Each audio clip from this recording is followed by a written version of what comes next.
Daar aan die kruis op Golgotha het hy vir my gelei. Sy bloed gevloei, pyn gehad, soos niemand dit nog ooit gehad. Van God was hy verlate, sy sondedrag so groot, dat God sy Vader hom moes verstoot. Wat kon hy doen, skaamteloos ontbloot, om my weer met God te versoen?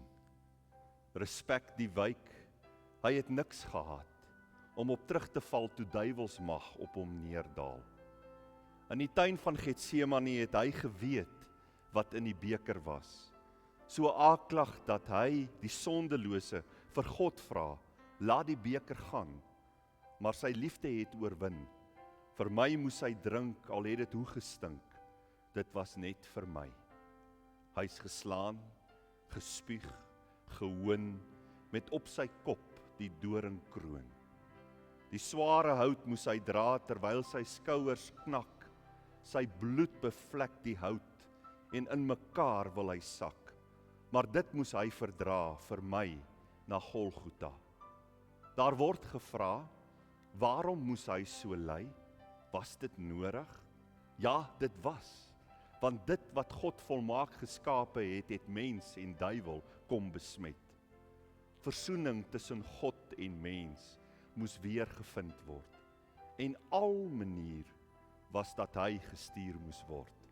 Want ons sou dit nie kon dra, met wat hy sy kruis moes verdra. Laat ek dan bely, my sonde by die kruis, en dankbaar God loof en prys. 'n baie geseënde Paasfees vir jou. Wat 'n voorreg om vanoggend vir jou te groet in die woorde van 'n gedig geskryf deur Chris Raads, een van ons lidmate hier by ons in NG Grimbeek Park.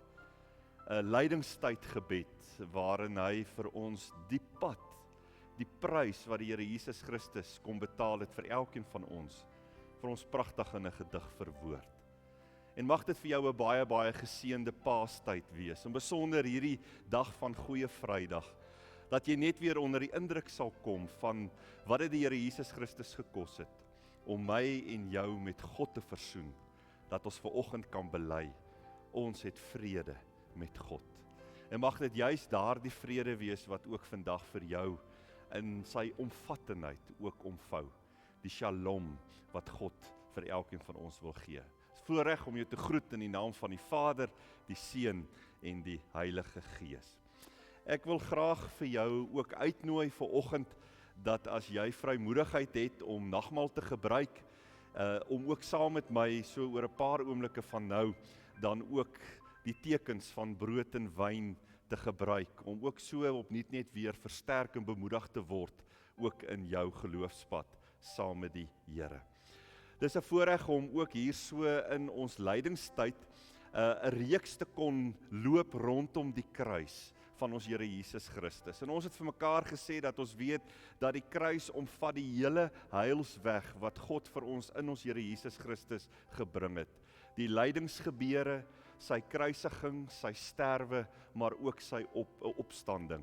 En ons het die afgelope klompie weke heerlik saamgesels rondom 'n paar temas. Ons het stilgestaan vir 'n paar oomblikke rondom die goddelike noodsaaklikheid van die kruis. En toe het ons so 'n bietjie vir 'n oomblik net dit oordink dat uit die kruis daar soveel heerlike seëninge na jou en my vloei. Ons het laaste keer wat ons by mekaar was, het ons saamgesels oor die hoop en die troos wat ons vind in die kruis. En vandag wil ek saam met jou hier op Goeie Vrydag dan saamgesels rondom die tema van 'n wêreld rondom die kruis. En Sondag, op Opstandingssondag, wanneer ons die opstanding van die Here Jesus Christus vier, wil ek dan hierdie reeks afsluit, om saam met jou vir 'n paar oomblikke stil te staan by die tema van sonder die opstanding is ons absoluut niks. Dis 'n voorreg om vanoggend ook die woord van die Here saam met jou oop te maak, en ons gaan saam lees daar uit Lukas 23. Lukas 23, en ons gaan daar vanaf vers 26 gaan ons saam lees. Ons gaan die kruisigingsgebeure en ook die sterwe van die Here Jesus in herinnering roep, soos wat Lukas dit vir ons verwoord het. Hy skryf in vers 26 van Lukas 23 die volgende: Terwyl hulle hom weglei, gryp hulle 'n sekere Simon van Sirene, wat toe net van buite die stad afgekom het, en sit die kruis op hom om dit agter Jesus aan te dra. 'n Groot menigte van die volk het agter Jesus aangeloop, onder wie ook vroue wat oor hom getreur en gehuil het. Maar Jesus het na hulle toe omgedraai en gesê, vroue van Jerusalem, moenie oor my huil nie, maar huil oor julleself en julle kinders. Want daar kom dae waarin hulle sal sê, hoe gelukkig is die onvrugbare vroue en die wat nooit 'n kind in die wêreld gebring het of gevoed het nie. Dan sal hulle vir die berge sê, val op ons, en vir die heuwels bedek ons. As hulle dit met die groen hout doen, wat sal dan met die droë hout gebeur? Daar is ook 2 ander, albei misdadigers weggelei, om saam met Jesus tereggestel te word. Toe hulle by die plek kom wat Kobbeen genoem word, het hulle hom daar saam met die misdadigers gekruisig, die een aan sy regter en die ander een aan sy linkerkant. Toe sê Jesus, Vader, vergeef hulle, want hulle weet nie wat hulle doen nie. Hulle het sy klere verdeel deur te loot. Die volk het daar gestaan en kyk. Hulle raadslede het hom ook uitgelag en gesê, ander het hy gered, laat hy homself red as hy die Christus is, wat deur God uitverkies is. Ook die soldate het vorentoe gekom en hom bespot. Hulle het vir hom suurwyn aangebied en gesê, as jy die koning van die Jode is, red jouself. Daar was ook 'n opskrif bokant hom, dit is die koning van die Jode. Een van die misdadigers wat daar gehang het, het hom gelaster deur te sê, is jy dan nie die Christus nie? Red jouself en ons ook. Maar die ander een het hom tereggewys en gesê, is jy nie bang vir God nie? Jy ondergaan tog dieselfde straf as hierdie man. In ons geval is dit regverdig, want ons ontvang die verdiende straf vir ons dade. Maar hierdie man het niks verkeerd gedoen nie.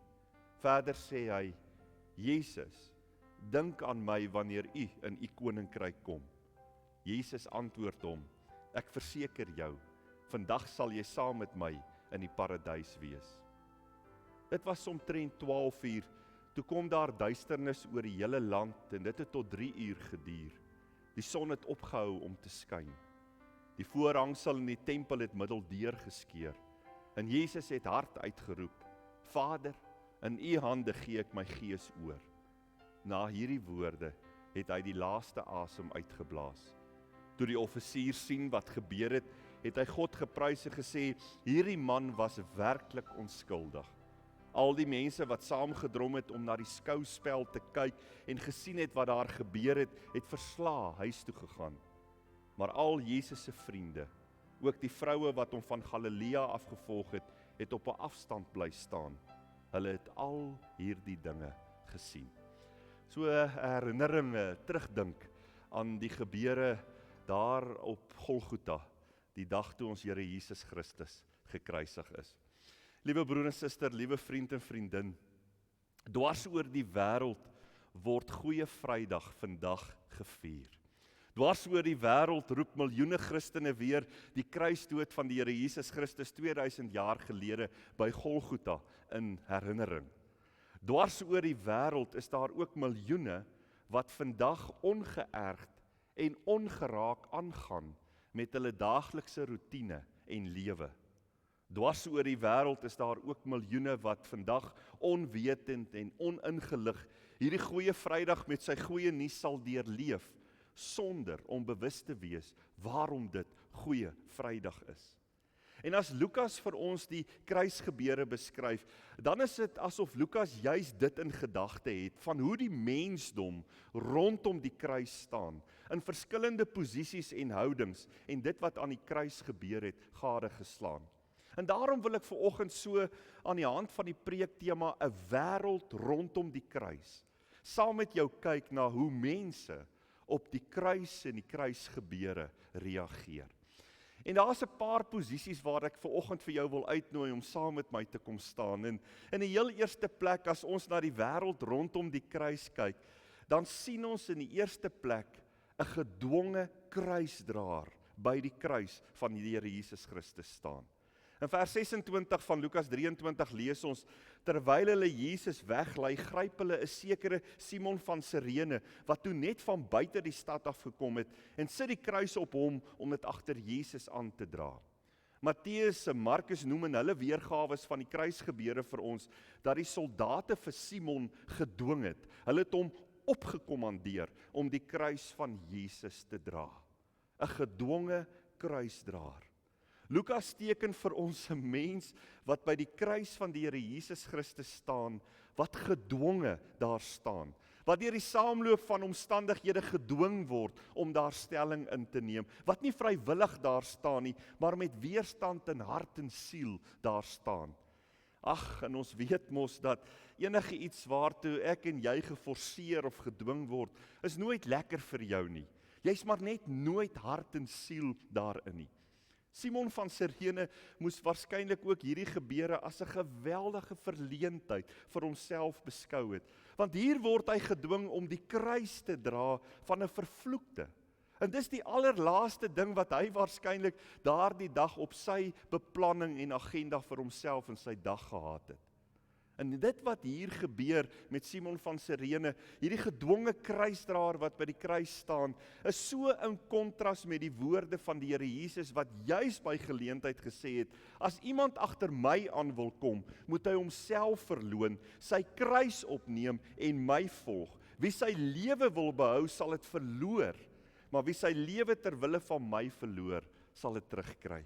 Jesus sê, hy soek volgelinge wat vrywillig en gewillig met hulle alles hom sal volg. Ja, wat bereid is om hulle self te verloon, hulle regte te ontsê, hulle agenda en beplanning op sy te stoot, om Christus radikaal in die eerste plek in hulle lewe te stel. Die vraag wat ek vanoggend vir jou wil vra is, ek wonder of jy opgemerk het dit jou ook opgeval, dat toe Jesus se knieë op pad na Golgotha onder hom soeg, toe was daar nie een van sy disippels om sy kruis op te neem nie. As Jesus hier soeg onder die kruis, dan is 'n Petrus nie daar nie, dan is 'n Johannes nie daar nie, dan is die disippels nie daar nie. Niemand om die kruis van die Here Jesus Christus te dra nie. Maar ek dink ons moet met daardie opmerking ook vanoggend baie versigtig wees om nou vanoggend so half die vinger na die disippels te wys vir hulle afwesigheid by die kruis van Jesus. Want liewe broer en suster, liewe vriend en vriendin, ons leef vandag in 'n tyd waar al meer en meer mense nie meer vrywillige kruisdraers vir Jesus Christus is nie, maar al meer gedwonge kruisdraers word. Daar moet by mense gepleit en gesmeek word om Jesus te volg, om erns met hulle verhouding met die Here te maak en met erns hulle verhouding met hom te oorweeg, om die erns van hulle sonde verlorenheid in oënskou te neem. Dis nie vreemd dat ons vandag sien dat mense slegs maar nog in krisistye of in die tyd van dood, maar gedwing word om weer by die kruis te gaan staan en daar verby te gaan nie. Gedwonge kruisdraers. Dit is opmerklik dat Jesus nooit iemand gesmeek het om hom te volg nie. Jesus het nie op sy knieë voor die ryk jong man neergeval en hom gesmeek om hom te volg nie. Maar mense raak vandag al meer afhanklik van 'n smeekstem. Ag broer, ag suster, wil jy nie tog maar kom en jou saak met die Here oorweeg nie? Ag, wil jy nie maar probeer om bietjie meer Bybel te lees of dalk 'n erediens by te woon nie? Mense raak afhanklik van sweepslae, wat maar Sondag op hulle moet neerreën en hulle moet aandryf, hulle moet aanmoedig om die Here Jesus te volg. Die kerk van die Here Jesus Christus soek weer kruisdraers. Mense wat bereid is om hulle self te verloon, bereid is om Jesus te volg, waar die pad ook al heen lei, ook al is dit by 'n kruis verby. Maar ons raak bewus van 'n gedwonge kruisdraer, wat by die kruis van Jesus Christus staan. 'n Gedwonge kruisdraer. As ons na die wêreld rondom die kruis kyk, liewe broer en suster, dan sien ons in die tweede plek aangedane toeskouers daar by die kruis staan. In vers 27 het ons gelees, 'n groot menigte van die volk het agter Jesus aangeloop, onder wie ook vroue wat oor hom getreur en gehuil het. Jy sien, daar is mense op Goeie Vrydag wat die kruisgebeure in herinnering roep, wat 'n traan afpik en sê, arme Jesus. Daar is mense wat vandag bewoer raak met Jesus aan die kruis, want hy's tog so broos, hy's tog so swak, arme Jesus. En wat is Jesus se reaksie op hierdie aangedane toeskouers? Lukas vertel vir ons, hy het gesê, Jesus het na hulle gedraai en gesê, vroue van Jerusalem, moenie oor my huil nie, maar huil oor julleself en julle kinders. Want daar kom dae waarin julle sal sê, berge val op ons en heuwels bedek ons. Jesus sê hier, hy sê, moenie oor my huil nie, maar huil oor julleself. Moenie oor my huil nie, want ek is besig om die pad te loop wat jy moes geloop het. Moenie oor my huil nie, want ek is besig om die prys, die offer te betaal wat jy moes betaal het. Want jy sien, hierdie kruisgebeure behoort eintlik jou en my verhaal te gewees het. Dis eintlik ek en jy wat hierdie kruisweg moes gaan, wat die spykers in ons hande moes hê, wat hierdie pad van God verlatenheid moes loop. Daarom sê Jesus, moenie oor my huil nie, maar huil oor 'n arme mensdom. Moenie vanoggend sê arme Jesus nie, maar sê eerder arme mensdom. Die mens van ons dag en tyd is so verlore. Die mens van ons dag en tyd het so verlore geraak, dat hulle dit selfs nie eens agterkom nie. Aangedane toeskouers staan ook daar by die kruis van Golgotha. As ons na die wêreld rondom die kruis kyk, dan sien ons in die derde plek gevoellose selfgerigtes, wat ook rondom die kruis hulle self bevind. Gevoellose selfgerigtes. Stel jouself die volgende voor. Die seun van God hang aan die kruis, besig om te sterf, om op hierdie wyse vir die sondeskuld van die mensdom te betaal. Die seun van God hang aan die kruis en roep van die kruis af uit, Vader, vergeef hulle, want hulle weet nie wat hulle doen nie. En wat is die soldate besig om te doen hier aan die voetenend van die kruis? Hulle is besig om die klere van Jesus onder mekaar uit te loot. Dis wat vir hulle op daardie oomblik in hierdie situasie belangrik is, om 'n stukkie klere in die hande te kry. Hulle weet nie en hulle steur hulle nie daaraan dat die seun van God ook hier ter wille van hulle sterf nie. Hulle staan rondom die kruis en dit maak nie vir hulle saak dat Jesus uitroep, vergeef hulle nie. In ons dag en tyd is daar ook mense wat nog steeds gevoelloos, selfgerig lewe. Daar is mense wat vandag leef asof die Here Jesus Christus nooit gesterwe het nie. Daar's mense wat vandag leef en maak as dieselfde optrede as ware het soos die soldate, besig om bymekaar te maak, besig met hulle eie ou goedjies, besig om hulle eie selfsug te bevredig. Terwyl Christus aan die kruis uitroep, Vader, vergeef hulle, want hulle weet nie wat hulle doen nie. Gevoellose selfgerigtes. Hulle staan ook rondom die kruis van Golgotha. En dit maak nie saak hoeveel lyding en smart die Here Jesus ook ter wille van hulle deurgegaan het en moes ly nie, solank hulle net ietsie daaruit kry. As ek en jy vanoggend na die wêreld rondom die kruis kyk, dan sien ons in die 4de plek onbetrokke toeskouers. Daar is ook 'n klomp onbetrokke toeskouers wat daar by die kruis gestaan het. In vers 35 het ons gelees, die volk het daar gestaan en kyk. Vers 48, mense het saamgedrom om na die skouspel te kyk en te sien wat gebeur. Ons leef in 'n toeskouerwêreld. 'n Wêreld wat op paviljoene en in gemakstoele sit. Ons sit op ons sportpaviljoene en in ons kultuurpaviljoene. Nou ons weet die afgelope jaar was daai paviljoene verskriklik leeg. Maar ons sit elke aand voor ons TV's. En so, liewe broer en suster, liewe vriend en vriendin, kan ons ook in die kerk van die Here Jesus Christus ook maar net sit. Die kerk en die gemeentes van die Here Jesus Christus is vandag in die moeilikheid en ongeloofwaardig, nie omdat die evangelie nie kragtig en verlossend is nie.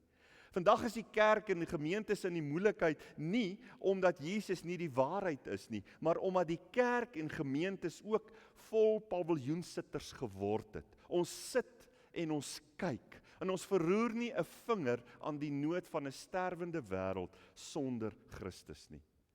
Iemand het by geleentheid gesê, by die kruis van Golgotha is daar geen neutrale grond nie. Ons kan nie maar net onbetrokke toeskouers wees en onaangeraak by die kruis verbystap of wegstap nie. Jy moet reageer.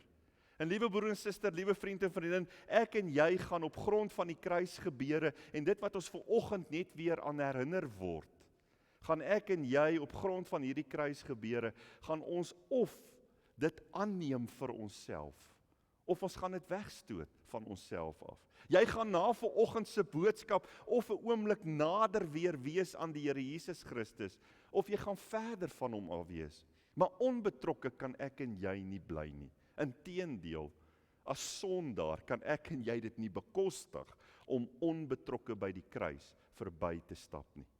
Maar daar het by die kruis van Golgotha ook onbetrokke toeskouers gestaan. As ons na die wêreld rondom die kruis kyk, liewe broer en suster, sien ons ook twee misdadigers. Twee misdadigers wat daar by die kruis van die Here Jesus Christus hulle self bevind. Daar is ook twee ander, albei misdadigers, weggelei om saam met Jesus gekruisig te word, lees ons in vers 32 van Lukas 23. Die Here Jesus hang aan die kruis tussen twee misdadigers, een aan die linkerkant en een aan die regterkant. En dis nie toeval nie, liewe broer en suster, want hierin sit daar ook vir jou en vir my, wat terugkyk op hierdie gebeure, ook 'n boodskap.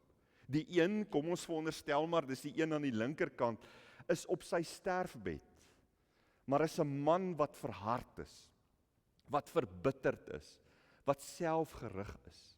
Sy hele gesindheid word geopenbaar as hy Jesus vloek en laster en sê, is jy nie die Christus nie, red jouself en ons ook. Hierdie man is so naby aan die hemel en tog so ver. Ons kan as ware sê, hy draai in die hemelpoorte om. Aan die een kant van Jesus hang daar 'n sondaar. Hy kan as ware aan die verlosser van die mensdom in hierdie wêreld raak. Maar hy sterf met 'n vloek op sy lippe. Nie omdat Jesus hom nie wou red nie, maar omdat hierdie sondaar in sy sonde volhard het. Geweier het dat God hom 'n nuwe hart en 'n nuwe gees gee. Maar God dank, ook vir 'n man wat aan die regterkant van Jesus Christus gehang het. 'n man wat ook daar by die kruis van Golgotha genade van God ontvang het. In vers 40 en 41 het ons gelees, maar die ander misdadiger het hom tereggewys en gesê, is jy nie bang vir God nie? Jy ondergaan tog dieselfde straf as hierdie man. In ons geval is dit regverdig, want ons ontvang die verdiende straf vir ons dade, maar hierdie man het niks verkeerds gedoen nie. Kan jy dit hoor? Kan jy dit hoor vanoggend? Hierdie man erken sy sonde. Hy erken hy staan skuldig voor God. Hy erken hy sonde verlore. Hy sê ek sterf en ek verdien hierdie dood. En kinderlik kom hy in vers 42 van hierdie gedeelte en spreek hy 'n hartsversigtiging om verlossing uit. Jesus, dink aan my wanneer u in u koninkryk kom. Jesus, dink aan my. Hy vra 'n gedagte. Hy is soos die tollenaar wat daar in die tempel op sy bors geslaan het en gesê het, wees my sondaar genadig. Hierdie man kan niks anders sê nie. Hy sê maar net, Jesus, dink maar net aan my. Maar hierin kom jy sy sonde gebrokenheid voor God, sy sonde verlorenheid, sy sonde erkenning, kom dit juis na vore. Hierdie man vra net 'n gedagte, en Jesus gee hom die ewigheid. Jesus gee hom verlossing, hy gee hom vergifnis, hy gee hom die ewige lewe. Ek verseker jou, sê Jesus vir hom, vandag sal jy saam met my in die paradys wees. Iemand vra 'n sekonde en Jesus gee hom die ewigheid. Liewe broer en suster, liewe vriend en vriendin, daar is nie vanoggend 'n koor in die hemel wat juig omdat ons eredienste so bietjie meer voller is as waaraan ons gewoond is in hierdie afgelope tyd nie. Daar is nie vanoggend 'n koor in die hemel wat juig omdat hierdie boodskap dalk vanoggend aanlyn so bietjie meer as ander boodskappe gekyk gaan word omdat dit nou Goeie Vrydag is nie. Nee, daar's wel 'n koor in die hemel wat vanoggend sal juig as daar een sondaar mens is. Een man, een vrou, 'n kind wat hom of haar na die Here Jesus Christus toe wend en sê, Jesus, dink maar net vanoggend aan my. Want dit is waarvoor Jesus Christus gesterf het. om te kom soek en te red vir hulle wat verlore was. Ek wil sluit. Liewe broer en suster, liewe vriend en vriendin, hier by die viering van Goeie Vrydag, ja, inteendeel elke dag van hierdie wêreld en hierdie mensdom se bestaan, staan daar 'n wêreld rondom die kruis. Ook ek en jy staan by die kruis. En die vraag is, waar staan ek en jy vanoggend ten opsigte van die kruisgebeure, in besonder hom wat vir ons gesterf en gekruisig is? Staan jy vanoggend by die kruis as 'n gedwonge kruisdraer, omdat 'n situasie, 'n omstandigheid, 'n krisis jou dwing om daar te staan? Of is jy vandag maar net 'n aangedane toeskouer wat maar net weer vanoggend hierdie gebeure in herinnering roep en na hierdie kyk van hierdie boodskap net gaan wegstap en sê, ag sies tog. Of is jy een van daardie mense wat nog steeds gevoelloos selfgerig lewe, asof die Here Jesus Christus nooit gesterf het nie? Of is jy dalk deel van die onbetrokke skare wat vandag opnuut maar net weer kom luister, kom kyk, wat opnuut maar net weer hoor wat het daar gebeur, maar onaangeraak ook hiervandaan gaan wegstap? Liewe vriend, vriendin, liewe broer en suster, nie een van hierdie staanplekke hou vir jou en vir my genade of verlossing of redding in nie. Hierdie staanplekke is te vergeefs, sê die woord van die Here God. Daar is maar net een plek vir elke mens, vir elke sondaar, ook vir jou en vir my, en dis langs die sondaar wat pleit. Jesus, dink aan my. Jesus, wees my sondaar genadig. En die wonder, liewe broer en suster, die goeie nuus van Goeie Vrydag is dit. Wie by hierdie plek in sy lewe kom, klink die goeie nuus op 'n dag soos vandag na vore. Nuus wat sê, jy was dood, maar jy lewe weer. Jy was verlore, maar ek het jou teruggekry. Vandag sal jy saam met my in die paradys wees. Liewe broer en suster, 'n wêreld rondom die kruis. Ek en jy rondom die kruis. Wat 'n voorreg om vanoggend dit net weer in herinnering te roep, hoe die Seun van God gesterf het ter wille van jou en my, om juis te kom soek en te red hulle wat verlore is. En dis juis wat Paulus ook vir ons beskryf in 1 Korintiërs 15, as hy vir ons herinner aan daardie aand waar Jesus vir Oulaas saam met sy disippels geëet het, enkele ure voordat hy sou sterf aan die kruis op Golgotha en hy die nagmaal ingestel het hy geweet dat hy nodig het om ook vir jou en vir my te bemoedig, om vir ons te herinner aan dit wat hy vir ons kom doen het. En so het hy vir ons die nagmaal gegee.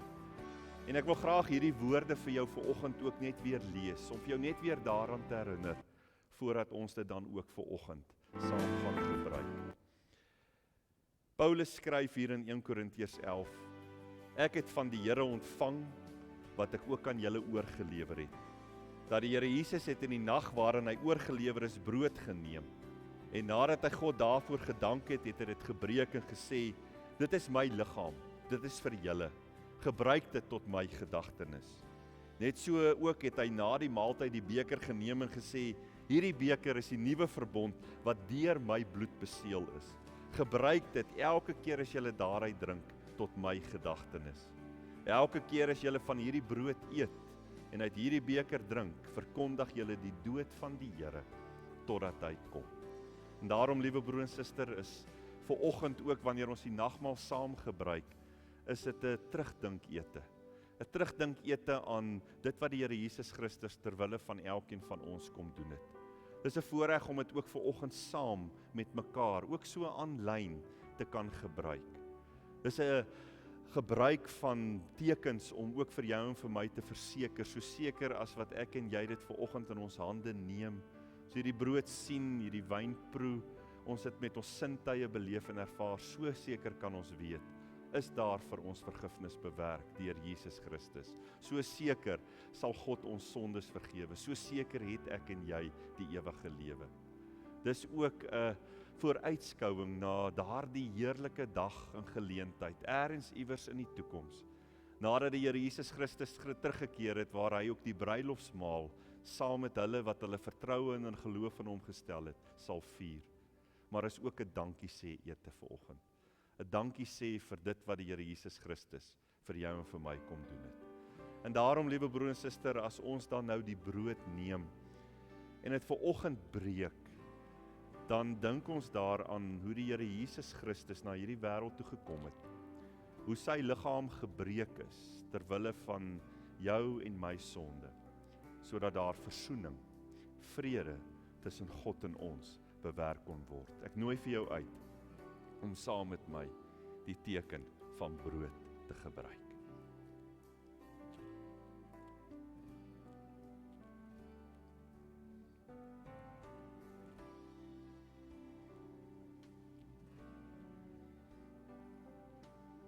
Die Here Jesus het ook vir ons die teken van wyn of druiwesap of dit wat jy vanoggend ook vir jou voorberei het om vir jou te herinner aan die bloed van Jesus Christus wat gestort is, het hy ook vir ons gegee, om juis vir ons te sê, ek het jou kom skoon was met my bloed.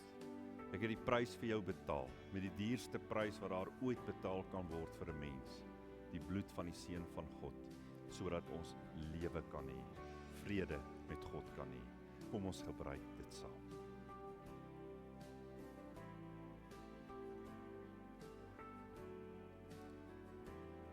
Liewe broer en suster, daar's 'n wêreld rondom die kruis. Maar daar's 'n spesiale plek vir elke mens hier op aarde. 'n Mens wat besef dat ek het die verlossing en die genade van die Here God nodig, soos wat hy dit vir my gegee het in Jesus Christus. Wie daardie plekkie ontdek het en vanuit daardie plek ook in geloof lewe, kan weet dat jy het die lewe, jy het vrede met God. En daarom kom ons sê ook vir die Here dankie. So na die viering van die nagmaal, na die woordbediening vanoggend, kom ons praat ook met God en ons sê vir hom dankie vir die prys wat hy vir ons kom betaal het. Hemelse Vader, Here, baie dankie vir die voorreg om vanoggend so by mekaar te kan wees. Here, om ook na die gebruik van teken van brood en wyn, Here, om ook weer bemoedig en versterk te word in ons harte. Dat ons mag weet dat ons Here Jesus Christus het die prys vir elkeen van ons ten volle kom betaal.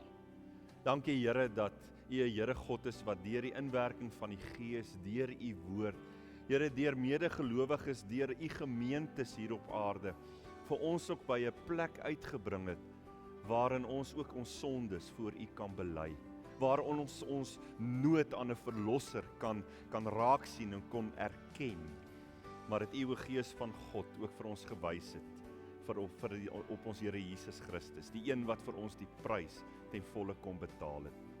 En daarom is ons vanoggend ook hier in dank en in erkenning voor U. En kan ons maar net kom sê, dankie Here Jesus, vir die prys wat U vir ons kom betaal het. Dankie vir genade, dankie vir lewe, dankie vir vrede wat U vir ons kom bewerk het. En Here, mag dit ook ons lewe hier op aarde rig. Mag dit ook die boodskap wees, die tyding wees wat ons ook dra met ons lewe en vanuit ons lewe ook aangee na ander wat dit so nodig het. Here, ons bid vandag vir 'n wêreld wat groot nood het aan die goeie nuus van die kruis. En daarom bid ons vir die redding en die verlossing van die mensdom van hierdie aarde.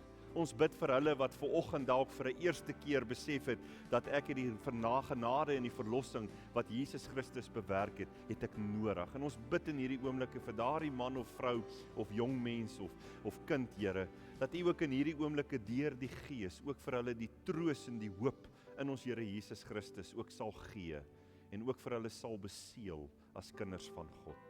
Dankie Here dat ons hierdie naweek kan vier as Christene, dat ons dit saam met medebroers en susters kan vier. En mag ons hantering, ons leef van hierdie naweek ook staan in 'n teken van dankbaarheid, maar ook in erkenning dat U ons Here en God is. Ons bid dit en ons vra hierdie dinge in die naam bo alle name, in die naam van Jesus Christus ons Here. Amen. Liewe broer en suster, mag jy 'n baie geseënde Paasnaweek beleef. En mag die wonder van vrede met God ook hierdie naweek en die dae wat vir jou voorlê mag dit ook as 'n helder boodskap uitstaan en uitgaan uit jou lewe na ander wat dit so nodig het. Dis 'n voorreg om jou vandag ook te groet met die seën van die Here God. Mag die genade van ons Here Jesus Christus en die liefde van God ons hemelse Vader en die teenwoordigheid van die Heilige Gees by jou wees en by jou bly. Amen.